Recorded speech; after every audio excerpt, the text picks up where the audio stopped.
পুরুষ মানুষ দেউলিয়া হয়ে গেলে কি করে, তখন এলোমেলো হয়ে যায় তার জীবন, তার সাথে এলোমেলো হয়ে যায় সকলের জীবন, একটি পরিবার, একটি সমাজ। সেখান থেকে সরে আসে সেই পুরুষের ক্লান্তি। সেই সরে আসা ক্লান্তিগুলো যখন পুরুষ মানুষকে ঘুরে ঘুরে খায়, তখন কেউ পাশে থাকে না, তার নিজেকেই হামাগুড়ি দিয়ে দাঁড়িয়ে উঠতে হয়। এটাই হলো জীবনের বাস্তবতা।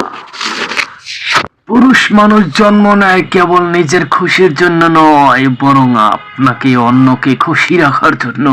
তার হাসি, তার শক্তি, তার ধৈর্য, তার বল, মনোবিকাশ সবই কিন্তু আশপাশে মানুষের জন্য উৎসর্গিত।